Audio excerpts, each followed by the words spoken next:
जो एक सामाजिक व्यवस्था पर एक रिसर्च हुआ भारत के अंदर, क्योंकि रिसर्च तो बहुत पहले हुए।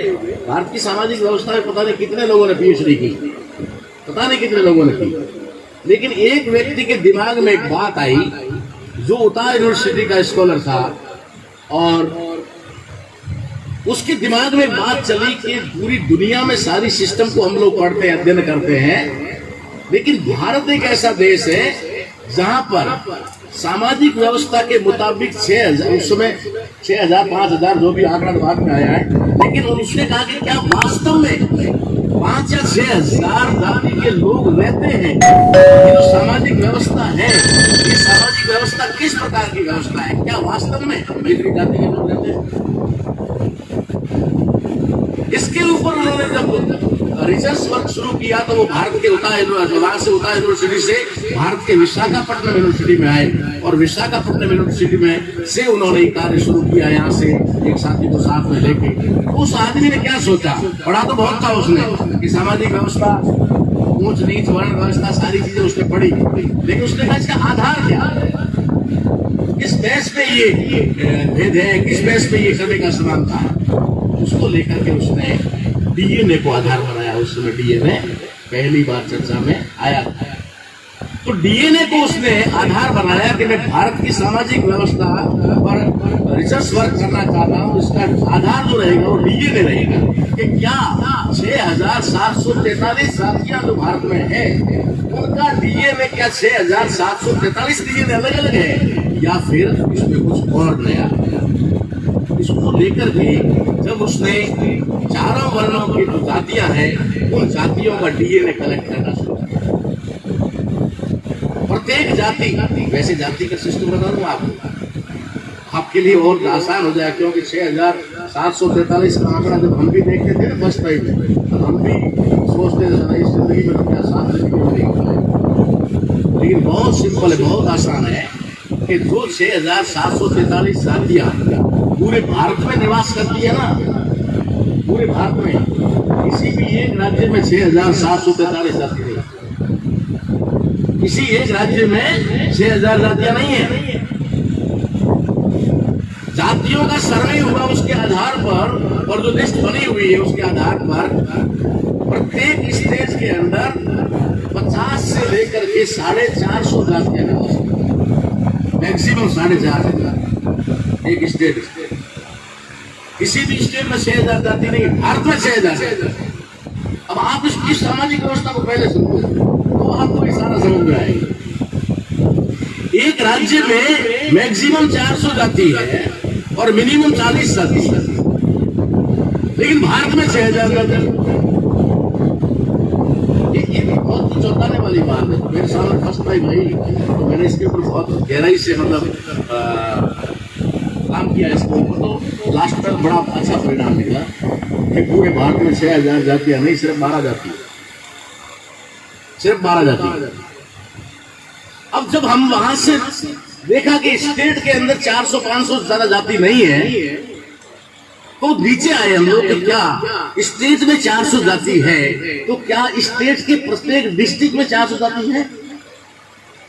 हम डिस्ट्रिक्ट लेवल पे आए, डिस्ट्रिक्ट लेवल से जातियों का कलेक्शन लिया, वहां की लिस्ट हमने ली, तो पता चला कि वहां एक स्टेट में, एक डिस्ट्रिक्ट में मैक्सिमम 50 जाति के, 48 जाति के लोग रहते हैं, जिसको नॉर्मली लोग भाषा में 36 कौम बोलते हैं। नॉर्मली 36 कौम एक जिले में, कहीं 8-10 ज्यादा, कहीं थोड़ी इधर उधर। जब उससे नीचे आए हम लोग तहसील लेवल पे, तो एक तहसील लेवल मुख्यालय पर, एक तहसील के अंदर सिर्फ 18, 22, 26 जाति के लोग।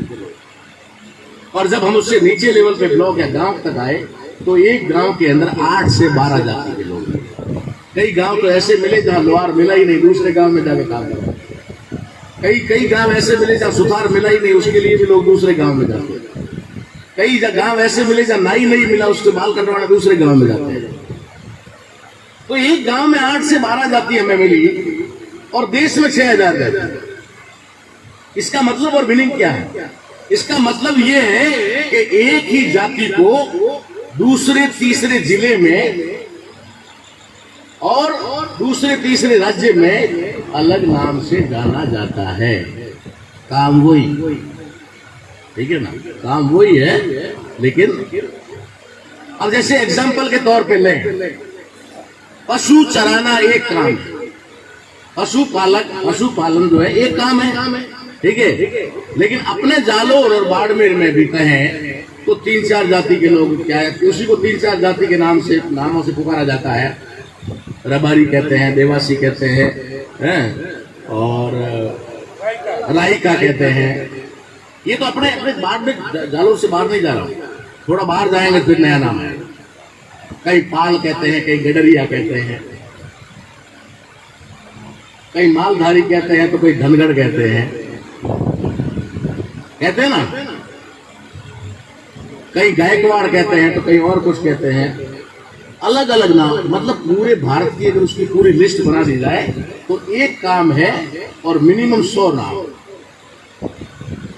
प्रत्येक राज्य में अलग अलग, और राज्य में पश्चिमी राजस्थान में अलग और पूर्वी राजस्थान में अलग, वहां कुछ नाम अलग है, यहाँ कुछ नाम अलग है। एक ही जाति। किसान जो है कृषि का काम करता है, खेती का काम करता है मूल तौर से, अब तो सभी करने लगे, लेकिन पहले जो करते थे उसके अनुसार अगर इस बेल्ट को देखें तो बिहार में कुर्मी कहते हैं, बिहार में कुर्मी कहते हैं, नीतीश कुमार कुर्मी है, ठीक है। उधर से थोड़ा इधर आते हैं राजस्थान की साइड में, उत्तर प्रदेश से इधर आते हैं तो कुर्मी कहते हैं, कलबी कहते हैं। और उससे थोड़ा इधर जाएंगे गुजरात में तो पटेल कहते हैं, महाराष्ट्र में जाएंगे तो पाटिल कहेंगे, और थोड़ा साउथ में नीचे चले जाएंगे तो कहेंगे पाटीदार। है वही किसान, अन्न पैदा करता है वही, तो उसके अन्य अलग अलग नाम। सुथार को पता नहीं कितने नामों से जाना जाता है, कई बड़ई कहते हैं तो पंजाब वाले तरखान कहते हैं, तो कई पर इसको सुथार कहते हैं, तो कई बार बड़ई कहते हैं, तो कई बार बनाक कहते हैं, तो पता नहीं कितने काम तो एक ही है ना यार, लकड़ ही तो चीरता है और क्या करता है, नाम अलग अलग। और अलग अलग नाम ही नहीं, उनके अंदर भी अलग अलग नाम वाली जो जातियां हैं वो आपस में शादी नहीं करती, वो आपस में रिश्ता नहीं करती। इधर का जो आंजना पटेल है वो गुजरात के अंदर, जो आंजना पटेल है यहाँ का है, राजस्थान का, गुजरात में भी है, वो लेवा कड़वा पटेल की शादी नहीं करेगा। लेवा कड़वा के यहाँ नहीं करेगा, कड़वा लेवा के नहीं करेगा, और कोली तो किसी के यहाँ नहीं करेगा। कोली पटेल, गुजरात में कोली पटेल है, मध्य प्रदेश में कोली ट्राइब है, कोली ट्राइब है, यूपी में कोली, आपका गुरु गोविंद, क्या नाम है इसका भाई, गोविंद, आपका राष्ट्रपति एससी में है, ये एससी में है, उत्तर प्रदेश में एससी में है, और इसका भाई गुजरात में ओबीसी में है, कोली पटेल। मध्य प्रदेश में जाओगे तो वहां पर क्या है, एसटी में है। और राजस्थान के अंदर भी हमारे इस एरिया के अंदर थोड़ा बहुत जो एरिया यहाँ का लगता है इसमें कोली है, और वो भील है एसटी में। कैसे तितर बितर किया हुआ उस सामाजिक व्यवस्था को कैसे सुलझाओगे आप, कैसे उलझाओगे? तब तो बेचारा वो फंस गया, इसलिए उसने कहा कि नहीं, इस झंझट में नहीं पड़ूंगा, साला खून निकालूंगा, पता लगाऊंगा किसका सही है। और उसने सैंपल लिए, सैंपल लेकर के सबका टेस्ट किया, तो चौंकाने वाली बात ये आई सामने कि इस देश के अंदर रहने वाला वर्ण व्यवस्था के मुताबिक जो टॉप लेवल पे विराजमान है ब्राह्मण, उसका डीएनए 99.98% जो यूरेशिया है, जिसको यूरेशिया कहा जाता है, लेकिन अभी तो हमने खोज लिया कहाँ है, अभी तो हमने खोज लिया है। अभी खोज तो आगे बढ़ती रहती है ना, एक दिन तो होती नहीं, खोज तो आगे बढ़ती रहती है, खोज कभी रुकी नहीं है और रुकेगी भी नहीं। तो वहां पर जाकर के पता लगा कि वहां के लोगों का डीएनए मिलता है। सवर्णों में जो टॉप लेवल के क्षत्रिय हैं, राजे महाराजे घराना वाले जो, उनका डीएनए 98% से ऊपर वहां के लोगों से ही मिला। अपने गांव वाले ठाकर और नहीं, जंगल इनका नहीं, ये तो हमारे ही है, ये तो हमारे ही है, उनको तो दे दी जिम्मेदारी। लेकिन वो लोग जो टॉप लेवल पे बैठे हुए राजे महाराजे, उनका डीएनए उनके साथ मिलता है। ठीक वैसे ही बनियों के, जिसको वैश्य कहा जाता है, वैश्यों का डीएनए भी 98.96% उन्हीं लोगों से मिला। ये रिसर्च के अंदर सामने आया। तो क्या बात हुई उसके अंदर? अब वैश्य का जो है, तो वैश्य का डीएनए किसका लिया किसका नहीं लिया वो भी सारा उसमें फाइनल हुआ। तो उसके अंदर जो टॉप लेवल के जो ये वैश्य है, हमारे गांव का बढ़िया नहीं बेचारा जो कैबिन लेके बैठे, या तो जैन है वो भी नहीं है इसमें। जैनों में अभी घुसपैठ हो गई है तो वहां कुछ हो सकते हैं, लेकिन कौन लोग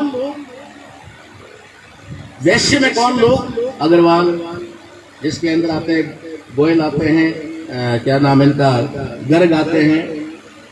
हाँ, इसी प्रकार से गोयनका हो गए, बजाज हो गए, आहूजा हो गए, ये जो बड़े बड़े वैश्य लोग, जिनके जो बड़े बड़े अरबपति लोग हैं, वे लोग, उनका डीएनए उन लोगों से मिला, यहाँ के लोगों से नहीं मिला।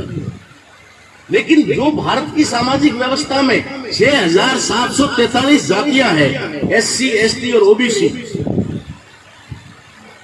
एसटी की 1152 जाति, एससी की 1848 जाति और ओबीसी की 3743 जाति, टोटल मिलाकर के 6743 जातियों का डीएनए कलेक्ट किया गया और उसको जब टेस्ट किया गया, मिलाया गया, तो 100% एक मिला। सामाजिक व्यवस्था ना एक दूसरे के बर्तन में खाएंगे, ना एक दूसरे घर में जाएंगे, ना एक दूसरे से बच्चों की शादी करेंगे, है ना? और डीएनए सबका एक। ये चौंकाने वाली बात उस रिसर्च के सामने आई तो उसने देखा कि थोड़ा और जिज्ञासा पैदा हुई, है क्या आखिर काम? तो डीएनए के जो जानकार लोग हैं वो अच्छी तरह जानते हैं कि शरीर के अंदर 5000 प्रकार का डीएनए है। उसके अंदर एक डीएनए वंश वाला होता है, उसके अंदर वंश के बारे में बताया जाता है, तो जानकारी मिलती है। तो उन्होंने भारत की तमाम जाति की महिलाओं का डीएनए लिया, उसके अंदर ब्राह्मण की महिला का भी डीएनए लिया, वैश्य की महिला का भी डीएनए लिया, क्षत्रिय की महिला का भी डीएनए लिया, और एससी, एसटी, ओबीसी की महिलाओं का, और मुसलमानों की महिलाओं का, ईसाइयों की महिलाओं का, सिखों की महिलाओं का, बौद्धों और जैनों की महिलाओं का, पारसियों की महिलाओं का, सबका डीएनए कलेक्ट करके जब टेस्ट किया तो 100% एक। ये बात क्या साबित करती है? ये बात साबित करती है कि जब भारत के अंदर आक्रमणकारी आर्य आए, जिसको पढ़ाया जाता है, क्योंकि इन्होंने समय समय पर अपनी पहचान को बदला है, ताकि आपकी पीढ़ी कितना याद रखती है, मुश्किल से तीसरी पीढ़ी आपका याद नहीं रखती है। तीसरी पीढ़ी भूल जाती है क्या हुआ था क्या नहीं हुआ था, ये दर्द भिड़ो है, ऐसा कहते हैं सुना मैं लोगों को। तो उन्होंने क्या किया कि महिलाओं के डीएनए को टेस्ट करने के बाद में एक बात उनके अध्ययन में सामने आई कि भारत में आक्रमणकारी आर्यों ने, जो हमलावर थे, उन्होंने भारत में आकर हमला किया था, फिर भारत में आगे घुस भी गए। घुसने के बाद कहाँ गए ये पता नहीं। मुगल आए थे, वापस चले गए, सिकंदर आया था, मच्छर ने काटा, मर के चला गया, सब पढ़ाया जाता है, लेकिन आर्य आए थे और कहाँ गए? आए थे ये पढ़ाया जाता है, कहाँ गए ये नहीं पढ़ाया। तो ये लोग क्या करते हैं, ये लोग 5-10 पीढ़ी के बाद में ये अपना पहचान और नाम बदल देते हैं। तब फर्स्ट टाइम आए थे तो इन्होंने अपने आप को आर्य कहा, जो उनकी मूल पहचान भी है आर्य। वे लोग आए और उन्होंने आकर के यहाँ अपनी पहचान, फिर उन्होंने अपने आप को सुर कहा, यहाँ के लोगों को असुर कहा, फिर पहचान बदली। उसके बाद पहचान बदलते वो ब्राह्मण के रूप में अब आपके सामने है कि हम ब्राह्मण हैं। तो ये जो रिसर्च हुआ उसके अंदर पता चला कि आर्य जब आक्रमणकारी के रूप में आए थे तो महिलाओं को साथ में लेके नहीं आए। हमलावर जो आए थे वो खाली पुरुष आए थे। जब पुरुष आए थे यहाँ पर उनको लगा कि यह बढ़िया अच्छा है और अगर यहाँ हम स्थापित हो सकते हैं तो अच्छा है, क्योंकि इसका जो हम अभी रिसर्च वर्क कर रहे हैं 3-4 साल से, और खास करके अभी हम बहुत गहनता से इसका अध्ययन कर रहे हैं, इसके बारे में पूरी टीम हमारी लगी हुई है। उसमें पता चला है कि ये लोग कई भागों में विभाजित हुए, कई भागों में विभाजित हुए थे, और एक तबका या कह रहा उनका एक कबीला वो आज तक लापता है। और हमने तो यहां तक खोज कर ली कि जो लापता है ना वो इधर ही, क्योंकि बाकी वाला जहां गया उसने अपनी आइडेंटिटी बनाई, यहाँ वाला ने अपनी आइडेंटिटी बदल दी, हर बार बदल दी। कभी देव हो गए, कभी सुर हो गए, कभी क्या हो गए, कभी ब्राह्मण हो गए, ऐसे बदलते गए। बदलने की वजह से उन लोगों को भी नहीं पता चला जिनके अंदर से वो निकले, वो भी ढूंढ रहे आज कि हमारा एक भाई किधर है। अब हम उनको बताएंगे इधर है, ले जा, आ जा, हमने ढूंढ लिया है कि इधर है। वो आज तक ढूंढ रहे हैं, वो ढूंढ रहे हैं, हमें ढूंढते ढूंढते मिल गए। क्या मिल गया कि वो ढूंढ रहे हैं, ये भी मिल गया, और किसको ढूंढ रहे हैं ये भी मिल गया। इस काम में मेरा काजी नासिर बहुत अच्छा सहयोग कर रहे हैं, क्योंकि हमको स्कूल गए थे ना तो 6वीं या 7वीं क्लास में ABCD सिखाया, और उसके बाद में सीखने की उम्र निकल गई, तो अंग्रेजी हम नहीं सीख पाए जाते। काम की चीजें तो समझ लेते हैं, ऐसी कोई बात नहीं है, इतने तो नहीं है, लेकिन काम की चीज तो सीख लेते हैं, लेकिन कुछ जितना हमें करना चाहिए उतना नहीं करना चाहिए। तो काजी नासिर हमारे साथ इस काम में सहयोग कर रहे हैं, और हमने उसमें ढूंढते ढूंढते ये ढूंढ लिया कि कौन किसको ढूंढ रहा है, कौन ढूंढ रहा है उसको भी ढूंढ लिया, और किसको ढूंढ रहा है उसको भी ढूंढ लिया। ये बहुत बड़ी उपलब्धि फार्मशिप के लिए रही। लेकिन 2001 में जब ये रिसर्च वर्क पूरा हुआ और पता चला कि भारत के अंदर रहने वाली महिलाओं का DNA 100% आपस में एक मिलता है, इसका मतलब है भारत में रहने वाली प्रत्येक महिला, चाहे वो वैश्य, क्षत्रिय या ब्राह्मण के घर में है, चाहे वो शूद्र अतिशूद्र के घर में है, वो सब आपस में भारतीय मूल निवासी है, एक ही नस्ल की है। क्योंकि वो लोग तो साथ में लेके आए नहीं थे, वो तो यहाँ आने के बाद उनको होश आया कि अरे हमने जमीन भी कब्जा कर लिया, हमने अपना यहाँ पर आधिपत्य भी जमा लिया, लेकिन हमारे बाद हमारा तो हमारे साथ ही खत्म हो जाएगा। तो वंश बढ़ाने का जब उनको ख्याल आया तो उन्होंने भारतीय महिलाओं को, ये महिला सुरक्षा का मामला तब से शुरू हुआ चंपालाल, वरना इस देश में महिला को सुरक्षा की आवश्यकता नहीं थी, महिला किसी सुरक्षा की मोहताज नहीं थी। बाबा साहब अम्बेडकर ने अपने वॉल्यूम में लिखा है कि इस देश के अंदर महिलाएं ही घर बसाती थी, पुरुष घर में नहीं रहते थे। इसलिए आज भी कहा जाता है घर तो लुगाई वाला, आदमी तो पेटी रो प्रॉब्लम, आज भी कहा जाता है। ये सिस्टम था भारत का। भारत की महिलाएं किसी सुरक्षा की या किसी राखी अरे उसके लिए मोहताज नहीं थी। कब मोहताज हुई? जब इन लोगों ने हमारी महिलाओं को छीनना शुरू किया अपना वंश बढ़ाने के लिए, उनके साथ जबरदस्ती की, उनको घरों में कैदी बना करके रखा और उनसे बच्चे पैदा करवाए। ये जब हुआ उस समय से भारत के अंदर महिला असुरक्षा में पड़ी, जो आज दिन तक असुरक्षा से बाहर नहीं निकली। वरना भारत देश मातृ प्रधान देश था, या महिलाओं का राज था।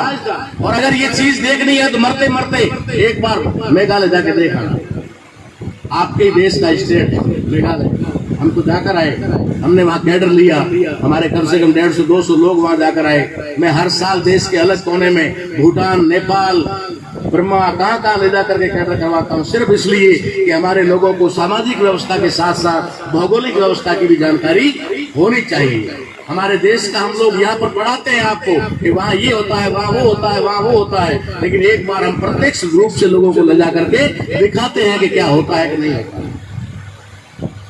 आपके देश का स्टेट है मेघालय, उस मेघालय में आज भी लड़की ससुराल नहीं जाती। ठीक अपने यहाँ जैसे लड़की ससुराल जाती है वैसे वहाँ लड़का ससुराल जाता है। आज भी वहाँ की परंपरा है। जिस तरीके से बने बनाए घर में और प्रॉपर्टी में, जैसे परिवार में 4 बेटे होते हैं तो सबसे छोटे बेटे को वो घर मिलता है, पुराना घर मिलता है, ऐसी सिस्टम है ना हमारे यहाँ। ठीक वैसे ही वहां पर सबसे छोटी बेटी को मिलता है। वहां पर लड़कियां और महिलाएं जो है वो अपने कारोबार धंधे या दुकान के अंदर शेड बनकर बैठी होती है और लड़के भी काम करते हैं। केरला में भी सिस्टम वही। वेरी गुड, सही कहा आपने, ये बिल्कुल सही कहा, मुझे याद आ रहा।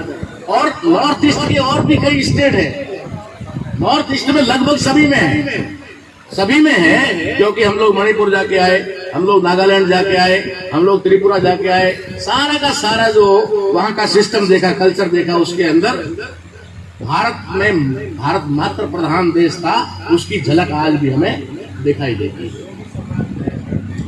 आज भी बिल्कुल मैं ये कहने वाला था कि आपके बीच में जोगी समाज में अब तो फिर थोड़ा भी परिवर्तन हुआ है, लेकिन 10-15 साल पहले जोगियों में एक सिस्टम था कि लड़के को उधर रहना पड़ता था, ससुराल में ही रहना पड़ता था। ये हमारी मूल परंपरा है, जोगी हमारी आदि कबीलाई जाती है, आदि कबीलाई जाती है। तो ये चीज अगर हम सोशल हमारे सिस्टम में देखें तो ये डीएनए के आधार पर साबित हुआ कि भारत के अंदर विदेशी कौन, भारत में विदेशी कौन है, ये डीएनए ने साबित कर दिया। लेकिन जब इतनी बड़ी दुनिया को चौंकाने वाली खबर सामने आई और डीएनए रिपोर्ट जब बाहर हुई तो भारत के बदमाश मीडिया ने, अब लोग कहते हैं गोदी मीडिया है ना, अभी कहते हैं गोदी मीडिया, बिका हुआ मीडिया, दलाल मीडिया, ढिगरा मीडिया, ये 2001 में भी ऐसे ही था, 2001 में भी ऐसे ही था। 2001 में उन्होंने इतनी बड़ी खबर को छुपाया, किसी भी भारत के मीडिया ने, अखबार ने उस रिपोर्ट को अपने जगह नहीं दी कहीं पर भी। सिर्फ एक अखबार टाइम्स ऑफ इंडिया, उसने फॉर्मेलिटी के तौर पर अपने पृष्ठ के आखिरी पेज में एक छोटे से कॉलम में इसको छापा, छोटे से कॉलम में। लेकिन उनको थोड़े ना पता था कि छोटी सी खबर एक बहुत बड़े हाथों में जाएगी। और जब ये खबर बामसेफ के हाथों में आई तो फिर ये उनके लिए एटम बम बन गया। और बामसेफ ने इसको पूरे देश में पूरी रिपोर्ट को निकलवा करके उसके ऊपर एक किताब छाप करके लिख करके लिटरेचर के तौर पे उपलब्ध करवा दी और पूरे देश में ये इनका जो भंडा फोड़ दिया कि तुम विदेशी हो। लेकिन ये विदेशी तक का मामला था, आर्यों तक का मामला था, इससे आगे खोज और आगे जरूरी थी, बाकी थी। तो आगे जब खोज हमने शुरू की तो हम ये तक पहुंचे कि अब भारत के अंदर जो जाति व्यवस्था है, उस जाति व्यवस्था का मूल कारण क्या है, तो हमने वर्ण के ऊपर अध्ययन किया, वर्ण के ऊपर। तो वर्ण को सभी भाषा विश्लेषकों ने और बामसेफ में भी अलग अलग लोगों ने इंटरप्रिटेशन अपने अपने तरीके से उसका किया। और किसी ने कहा कि वर्ण यानी रंग, ठीक है, इसमें भी कोई दोहराई नहीं है कि वो गौर वर्ण के थे, हम थोड़े श्याम वर्ण के थे, ये भी है, मान लिया वर्ण वाला भी। लेकिन यहां तक भी वो क्लियर नहीं था। आगे चल करके पता चला कि वर्ण मतलब ही रेस, वर्ण मतलब रेस। भारत के अंदर वर्ण व्यवस्था है, इसको अंग्रेजी में सीधे तौर पे कहा जाए तो रेशियल सोशल सिस्टम। वर्ण यानी नस्ल पर आधारित सामाजिक व्यवस्था।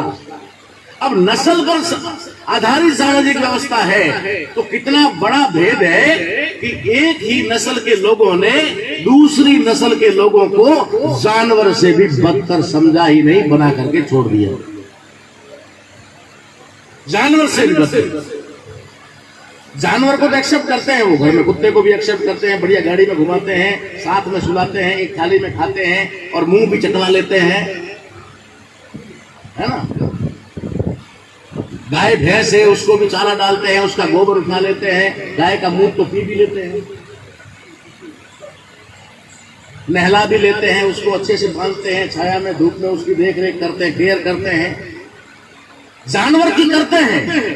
लेकिन सूट बूट वाला भी ताराराम मेहना, भैरूलाल नामा या फिर लोहिया जी जैसा कोई परिचय दे देगा कि मैं ताराराम भील, और इतना कह दिया तो ऐसे उसके करंट दौड़ जाएगा जैसे 444 का लग गया। 40 होता है कितना? वहाँ तो होता होगा। चलो इतना उनको लग जाता है कि ये जैसे किसी जानवर से नहीं भड़क जाते, उतने हमारे आदमी से भड़क जाते। इतना बड़ा भेद। ये भेद कहां से पैदा होता है? ये नस्ल से पैदा होता है। और नस्ल में भी दुनिया में बहुत सारी नस्लें हैं, दुनिया में बहुत सारी नस्लें हैं जिन्होंने तरक्की की है, पूरी दुनिया को बहुत बड़ा अच्छा विज्ञान दिया है। वे भी नस्ल के लोग हैं जिन्होंने नासा बनाया, वे भी उसी नस्ल के लोग हैं, जो एक नस्ल के ही लोग हैं जो जापान में रहते हैं और पूरी दुनिया को फैसिलिटी दे रहे हैं। वो भी नस्ल के ही लोग हैं जो चाइना में रहते हैं। लेकिन एक विशेष नस्ल जिसकी बात आपको बताना चाहता हूं, जिसने दुनिया में तबाही के अलावा कुछ नहीं किया, सिवाय तबाही के। अलग अलग रेस है, रेस के अनुसार ही, नस्ल के अनुसार ही उसका स्वभाव बनता है, उसकी प्रकृति बनती है, उसका नेचर बनता है। इसलिए कहते हैं ना, किसी भी जानवर के बारे में भी कहते हैं, अरे फला नस्ल का घोड़ा अच्छा, फला नस्ल का घोड़ा अच्छा क्यों होता है? क्योंकि वो अपने मालिक के साथ गद्दारी नहीं करता, मालिक को कभी गिराता नहीं है, दुश्मन से बचा के ले आता है, इसलिए उसकी नस्ल को अच्छा कहते हैं ना। और कुछ नस्ल होती है घोड़ों में भी जो अपने ही मालिक को मरवा भी देती है, दगा भी दे देती है। कुछ नस्ल कुत्तों में भी होती है जो अपने मालिक के लिए जान दे देते हैं। और कुछ कुत्तों में ऐसी नस्ल होती है कि ज्यादा मुंह चटवाओ तो गला भी पकड़ लेते हैं। नस्ल है, नस्ल का अपना, उसका अपना नेचर है, उसकी अपनी प्रकृति है। ठीक वैसे ही इंसान के अंदर भी नस्ल है, और जिस जैसी नस्ल है उसकी ऐसी प्रकृति है। अब भारतीय मूल के लोगों के साथ नस्ल देख लो, हम भारत के लोग हैं, we the people of India, है ना। और हमारी नस्ल कैसी है? कोई रात दिन मारे, कोई रात दिन शोषण करे, कोई रात दिन अत्याचार करे, कोई रात दिन हमारा अपमान करे, फिर भी चूं भी नहीं। एक नस्ल ये भी है। बदला लेने की भावना को छोड़ो, बदला लेने की भावना को छोड़ो, किसी पर अत्याचार करने की या अन्याय करने की बात को छोड़ो। सहन करने का भी गुण इतना है कि ज्यादा से ज्यादा एक धरना दे करके दूसरे दिन घर आ जाएगा, न्याय दो न्याय दो, बस 2-4 दिन चिल्लाएंगे और घर आ जाएंगे, संतुष्ट हो जाएंगे। और सदियों से झेल रहे हैं, और सदियों से झेल रहे हैं, हर दिन झेल रहे हैं, प्रत्येक दिन झेल रहे हैं।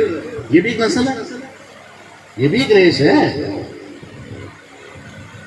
तो ठीक मैंने वैसे कहा कि एक नस्ल है जिसने नासा बनाया, एक नस्ल है जिसने जापान को तरक्की पे लाया, एक नस्ल है जिसने चाइना को उठा करके गरीबी से अमीरी की तरफ कर लिया। ठीक वैसे ही दुनिया में एक ऐसी नस्ल है जो सिवाय बर्बादी और तबाही के और कुछ देखना ही नहीं चाहती। दुनिया में कोई देश क्यों ना, कोई कोना क्यों ना हो, वो सिर्फ और सिर्फ तबाही करते हैं। उस नस्ल का क्या नाम है? वो नस्ल किस नाम से जानी जाती है? उसकी खोज की, उसकी खोज की हमने, तो हमारी खोज में इस चीज निकल कर आई कि इस दुनिया में एक यहूदी नस्ल है। यहूदी एक नस्ल है जो पूरी दुनिया में सिवाय तबाही के कुछ नहीं मानती, और जहां जाएंगे तबाही नहीं करेगी। चाहे आप उसको अच्छे तख्त में बिठा दो, इज्जत दे दो, बढ़िया उसके पैर छू लो, पता नहीं क्या क्या कर लो, अच्छा घी खिला दो, उसको काजू बादाम खिला दो, लेकिन करवाएगा दंगाई। काजू बादाम खा के भी दंगाई करवाएगा। वो कहते हैं ना मुसलमान मांस खा करके दंगा करवाते हैं। अबे सालो तुम तो काजू बादाम खा कर दंगाई करवाते हो। और मुसलमान अगर मान लो मांस खा करके, गाय खा करके दंगा करता है तो वो अपने बचाव के लिए करता है या प्रतिकार की भावना से करता है, और तुम तो षड्यंत्र की भावना से करते हो कि इन लोगों को दबाकर कैसा रखा जाए, इनको बांट कर कैसे रखा जाए, इनको कमजोर कैसे किया जाए, इस नियत से करते हो। तो साथियों, हमारा जो रिसर्च वर्क अभी चल रहा है, जारी है, बंद नहीं हुआ है और होगा भी नहीं, उसके अंदर हम इस नतीजे पर पहुंचे हैं कि भारत के अंदर जो कभी आर्य, देव, सूर, ब्राह्मण और तमाम नामों से पहचाना जाने वाला जो वर्ग है वो और कोई नहीं, यहूदी नस्ल का है। ये हमारी खोज, इसमें कोई किंतु परंतु नहीं है। और दुनिया की किसी भी जगह पर जाने के लिए, किसी भी टीवी चैनल पे जाने के लिए, किसी भी मंच पे जाने के लिए, किसी भी डिबेट में जाने के लिए हम तैयार हैं। इतने सबूत हमने इकट्ठा कर लिए हैं, इसमें इतने सबूत इकट्ठा कर लिए। यहूदी भारत के अंदर ब्राह्मण के रूप में ही नहीं है, भारत के अंदर रहने वाले इस्लाम को भी उसने गर्दन पकड़ रखी है। वहां भी टॉप पर गुरु, धर्म गुरु बन करके बैठा हुआ है। इस्लाम को ही नहीं, उसने क्रिश्चियन को भी अपने पंजे में, शिकंजे में पकड़ा हुआ है और वहां पर वो धर्म गुरु बनकर बैठा हुआ है। क्रिश्चियन ही नहीं, सिखिज्म को पूरी तरह निकल गया, पूरा सिखिज्म को निकल गया यहूदी। वो हमेशा हमेशा एक ही जगह ढूंढता है, जहां जाता है वहां पर तो जहां जाता है वहां पर, क्योंकि उसके अंदर, यहूदियों के अंदर जो हमने रिसर्च किया, अध्ययन किया, उसके अंदर एक चीज सामने आई कि वे लोग जहां से भी निकले थे उस समय उन्होंने कहा था हमें दुनिया के सबसे श्रेष्ठ है, हम दुनिया के सबसे श्रेष्ठ लोग हैं और हम कभी भी नीचे नहीं आएंगे, हम हमेशा श्रेष्ठ बने रहेंगे। और श्रेष्ठ बने रहने के लिए, श्रेष्ठ बने रहने के लिए क्या करना पड़ता है मालूम है? श्रेष्ठ बने रहने के लिए और ऊपर रहने के लिए नीचे वालों को कुचलना पड़ता है। उसके कंधों पर, उसकी छाती पर, उसके गर्दन पर, उसकी पीठ पर, उसके पैरों पे पैर रख करके ऊपर होना पड़ता है। 2008 की घटना देखी थी आपने, जोधपुर किले के अंदर हुई थी। जोधपुर किले में कितने 400-500 बच्चे मर गए थे, देखा हुआ आपने? क्यों मर गए थे? क्या दुश्मनी थी आपस में? बदला लेने के लिए लड़े थे? क्या दो सेनाओं का वहां भिड़ंत हुई थी? क्या हुआ था? षड्यंत्रकारियों ने ऐसा षड्यंत्र किया था कि उस तरफ ऊपर मंदिर है और उस तरफ किला है, दोनों का जो रास्ता है वो ढलान है, एक दर्रे में बीच में से होकर ही जाना पड़ता है। और एक अफवाह फैला दी कि जोधपुर दरबार गज सिंह के घर को जो श्राप लगा हुआ है वो उनके पुरखे नरबली मांग रहे हैं, नरबली मांग रहे हैं, इसलिए उनको नरबली देनी पड़ेगी। तो नरबली का सिस्टम करके उन्होंने एक अफवाह फैलाई कि जो नवरात्रि का जो दिन था उस दिन स्थापना थी, उस दिन स्थापना, जिसको नवरात्रि की स्थापना बोलते ना, स्थापना के दिन जो युवक और युवती सुबह 5:30 बजे जाकर के वहां मां देवी के मंदिर पर नारियल फोड़ेगा, उसकी मनोकामना पूरी होगी। अब यहाँ बेरोजगारों की तो कमी है नहीं, ठीक है, बेरोजगारी के साथ साथ पढ़ाई करने वालों की भी कमी नहीं है, अच्छे नंबर आने चाहिए, वो भी देवी देगी, ठीक है। तो 10% नौकरी वाले होंगे बेरोजगार वाले हैं, और 10-20% होंगे अच्छे नंबर से पास हो जाएं ऐसे वाले, और 60-70% होंगे कि धनवान से भी आगे मामला चल रहा है, अभी मेरा प्यार मुझे मिल जाए।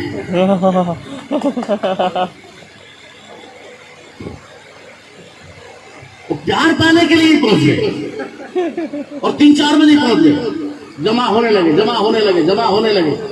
अब साहब जमा होंगे तो भीड़ तो होगी ना। यहाँ पर भी जब आए थे तब कुछ नहीं था, कुर्सियां खाली थी, लेकिन बाद में टेंट भी लगवाना पड़ा, अभी भी लोग धूप में बैठे हैं, टेंट बढ़ाया है फिर भी। अब आएंगे लोग तो आते रहेंगे, वहां भीड़ जमा हो गई, बीच में भी लोग, ऊपर भी लोग, उधर भी उधर लोग, आपस में एक दूसरे से भिड़ गए, पूरी तरह से भिड़ गए एक दूसरे। उस समय 5:30 बजे जब उस पर घोषणा होनी थी, उस समय उन्होंने क्या किया, माइक पर से अनाउंस किया कि भीड़ ज्यादा होने की वजह से प्रत्येक व्यक्ति का माताजी के मंदिर के आगे पहुंचना संभव नहीं है, इसलिए जो जहां खड़ा है वो वही नारियल फोड़ दे। उधर से साहब माताजी के मंदिर से 2-3 पीपे घी उलेड़ दिया गया, वहां से पूरी योजना। राम सिंह जी आर्य मर गए बेचारे, उन्होंने पूरी योजना सुप्रीम कोर्ट तक ले गया वो मामले को, हाई कोर्ट में तो जीत गया, सुप्रीम कोर्ट तक ले गया। 2-3 घी के पीपे वहां से उलेड़ दिए, घी पत्थरों पर से रेंगता हुआ नीचे आने लगा। उधर जो लोग खड़े थे उन्होंने दीवारों के टकरा करके नारियल फोड़ने शुरू किए, तो एक नारियल में कम से कम 1 गिलास पानी होता है।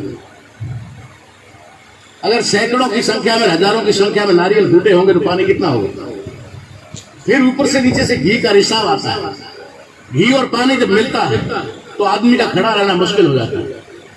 वो फिसल करके उसके आप पे जाता है, वो उसके आप पे जाता है। ऐसे भीड़ आपस में टकरा गई और प्रत्येक व्यक्ति ने वहां पर जो उपस्थित था उसने अपने बचाव के लिए दूसरे को दबाकर उससे कंधा पे चढ़ गया। एक को गिराकर वो ऊपर चढ़ गया और तकरीबन 400 के आसपास वहां पर मर गए। ये उदाहरण मैंने आपको इसलिए दिया कि उसकी जानकारी भी हो जाए आपको, और श्रेष्ठता कैसे बनी रहती है ये भी पता है। अब श्रेष्ठता बनाए रखने के लिए कोई किसी को उछल देगा, मर रहा है तो मर रहा है, मुझे तो जीना है ना। ये जो यहूदी लोग हैं ये दुनिया में कहीं भी जाते हैं तो अपनी श्रेष्ठता को बनाए रखने के लिए नीचे वालों को कटवाते हैं, मरवाते हैं, आपस में खून खराबा करवाते हैं, कुछ भी करते हैं, लेकिन अपने आप को श्रेष्ठ बनाए रखते हैं। अपनी श्रेष्ठता को बनाए रखने के लिए ही इन लोगों ने भारत के अंदर रहने वाले तमाम एक समान काम करने वाले, एक समान जीवन जीने वाले भारत के एक ही डीएनए के लोगों को 6000 टुकड़ों में बांट दिया और बांट करके उनको एक दूसरे के दूर कर दिया। ना तो कोई रोटी व्यवहार, ना कोई बेटी व्यवहार, और आपस में हाथ मिलाना भी नहीं। ये सारा खेल जिन लोगों ने किया उनको हम लोगों ने लोगों के सामने उजागर किया कि ये यहूदी हैं। इन्होंने भारत की तबाही की, इन्होंने सदियों तक भारत को आगे नहीं बढ़ने दिया, इन्होंने 2000 साल तक इस देश के लोगों को शिक्षा से वंचित रखा, संपत्ति का अधिकार नहीं दिया। ये सारी चीजें इतिहास में उपलब्ध है और आप लोग अच्छी तरह से